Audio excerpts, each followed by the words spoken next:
gentlemen, you're welcome again. With me today is Miss Omotolani Subair. She's a data analyst at Kuda. Welcome, Tolani. Thank you, Seyi. It's so good to have you here. Yeah, it's so let's just go straight to it. As a child, what was your answer to the legendary question, what would you like to be when you grew up? This is a funny question because for as long as I can remember, my answer has always been, I want to be a computer engineer. Okay. Yeah. When I was five, six, my dad brought home his laptop one night and it intrigued me. So I would sit with him, watching him work. Along the line, he noticed my sister and myself, our interest in what he was doing. So he basically said, okay, it seems you guys are interested in touching this computer, let me just get you yours.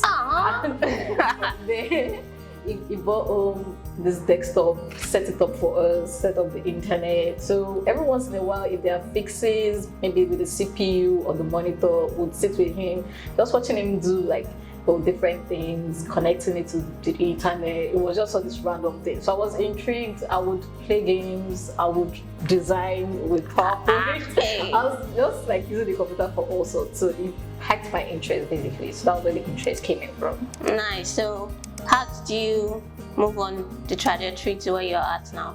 Okay, so I think it was by secondary school. Well, you know, Nigerian schools after GS3, you don't do computer anymore. So true, that's true. Yeah, so there was a dip in the interest, but I still couldn't find that thing I wanted to do as much as still like gaining the understanding of the computer. Okay. So by senior, I think SS2, SS3, I went online because the usual thing with myself and my dad, we have this where you are confused about stuff. We just go to the internet and try to find more information. I think you guys were really privileged. How many people used the internet back in the days? Well, I thought it was quite a common thing. No, it wasn't. Surprisingly. Even to now, it's not. It's not. Yeah, yeah. So, like, if I'm confused about stuff and I'm not sure, like, what the solution, I just like try to do my research and find more answers. So I went back online, like, try to figure out, okay, this computer engineering that I've been saying I want to do, what does it entail?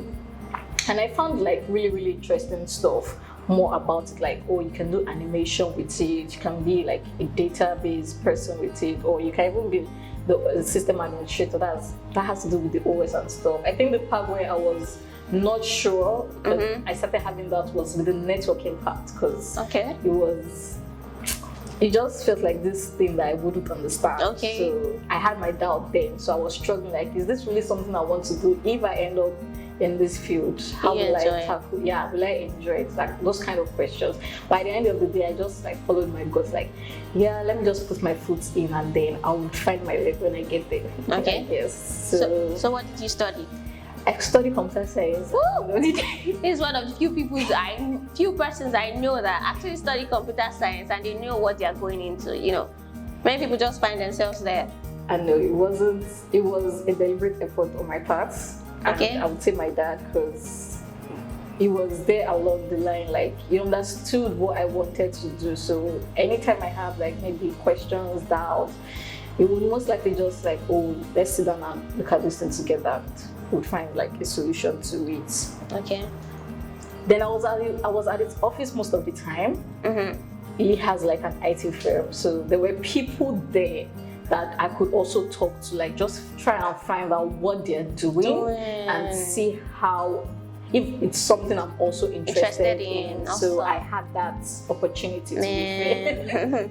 Yeah. That's a very huge one. So now you work as a data analyst. How did you get to know about that role? Because I didn't hear you mention anything about data analyst. Yes, so that's the funny one. After school, yeah, I've done computer science, but in terms of when we talk about IT is very broad. There are so many like different things you can pick. Tell them to do.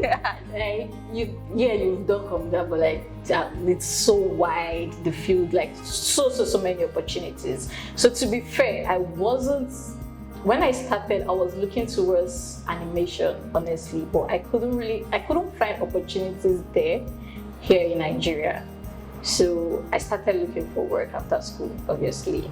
I knew I definitely wanted to be in tech because nothing else interested me, to be honest, at this point. But I was also scared about the things because, like I said earlier, I had doubt about certain fields in tech, like the networking side. I wasn't sure of how, if I'm going to be in tech, if I decide to, because then I think it was 2013, most people were talking about CCNA. I'm just like, I don't want to do CCNA. Exactly. All those things. I don't want to do CCNA. I know I definitely don't want anything in that part.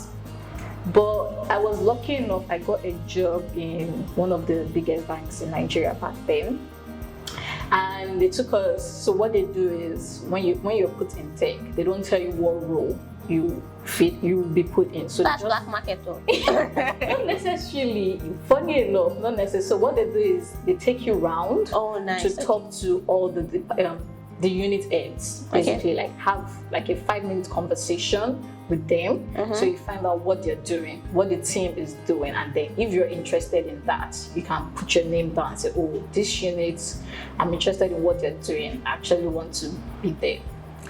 But when I finally resumed, I didn't get the unit I applied for. Wow. It was the same team, but I didn't go put in the administration part, database administration. Okay. So that was literally where I started my career in terms of data.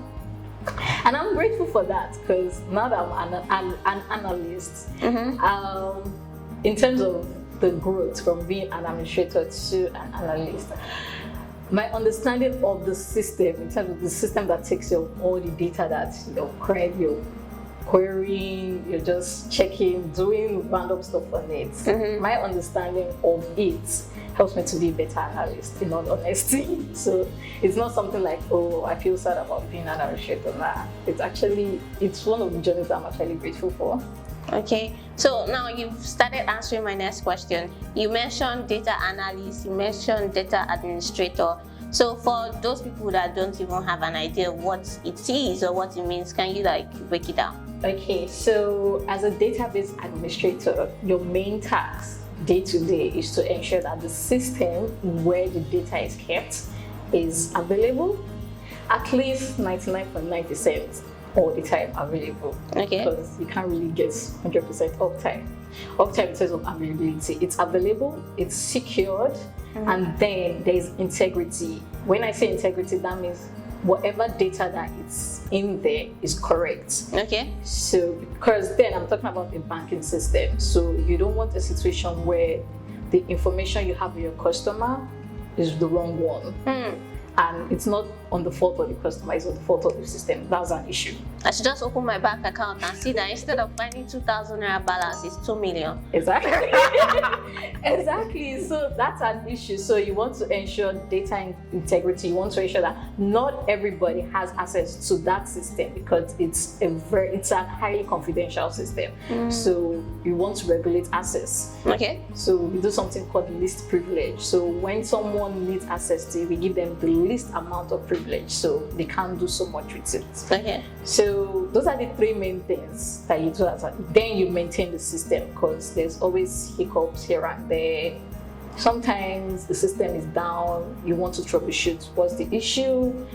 So those are the things, where do I start from? So in terms of the administrative part, most of the time, I would say because of how dependent it is on OS. Okay.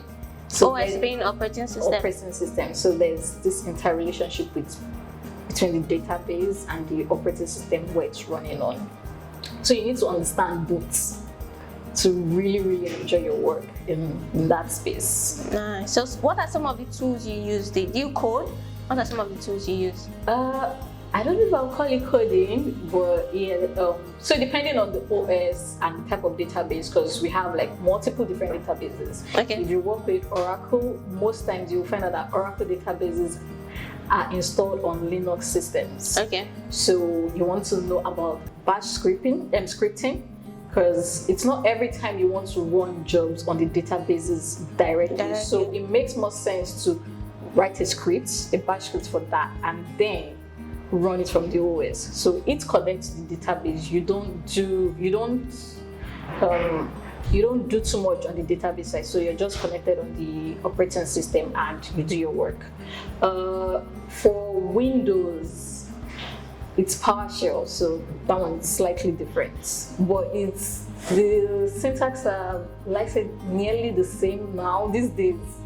Windows are trying to like make their system like a bit similar to what Linux has, maybe not close, but the similarity is almost there. Okay, so like when you know one, it's very easy to wrap up on the other one. Yes. Then I think one of my favorites is there's something they call explain plan. So this helps you with analyzing queries. Okay. Because as an administrator, you would see all sorts of queries running on your system, and that's one of the biggest things that can bring down your database. So when you have a bad query running, you want to be able to identify it real quick and be able to suggest, oh, this is the best way to change it, to rewrite this, to make it better. So one of the tools for that is something they call explain plan. Yeah, so you run that on your query and it can tell you exactly where the problem is with your query, like down to how much this part of your query is costing your system. In terms of CPU, in terms of memory, in terms of how much rows this thing is scanning. So you can make decisions based on that, like, okay, this is where I can make changes. It could also be an index issue. So it could be anything. But like some explain how would help you better, like, oh, this is what you can do to make this better. It could be, oh, okay, if it's the index, if you create index on these columns, this could run faster. Wow, I feel like I know more about database right now. No, so for somebody that is just starting out, possibly somebody that is just about to enter the university, or somebody that likes everything you said right now and will one day want to be a database administrator or a data analyst, how would you advise the person to go about it? Are there some certifications? What does the person need to learn? What's your advice? So for database administration, there's certification actually from Oracle. Microsoft too does have certifications, but if you want to start out with databases, my favorite, like, I would say you should start with MySQL, because that particular database is very easy to understand. Okay. So if you take your understanding of that system and then replicate it to all the other databases that you see along the way, it helps. Because my belief is once you have the foundation of one particular system, you can translate that knowledge to other things. It's just, maybe you want to call me, like, maybe you want to add more, okay, how does this specific system work? But in terms of this, they are almost the same. Concepts. They are almost the same. So just pick MySQL. Once you start with that, you can build your knowledge gradually. MySQL and then Linux, because the OS is also important. So those two, I would say you can start with those two. Take trainings. YouTube is one of the best places to learn. In all honesty, take trainings on those, and then aside training, because one thing I notice with people is, you're learning stuff, or you're not doing hands-on training, practicing with them, so you lose that knowledge. In all honesty, so it's not just about consuming the knowledge; you have to apply it. Yes, try it for yourself. So, all right. So, what are like the possible places somebody with database administration knowledge or certificate, where can the person work? You can work literally anywhere in the world, in any industry, because I did my internship in Exxon and they have database. Unless the organization is not data centric. Yes, but any organization that has a database needs a database administrator. That's just the truth.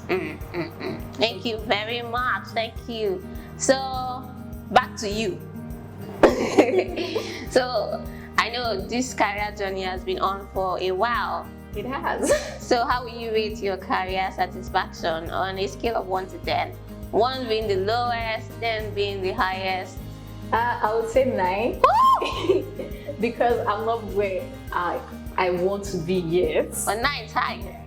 Yeah, it's high because I'm enjoying the journey. So Sweet. yeah, so I'll give it a 9. But I'm still not where I want to be yet. So I'm just looking forward to the future.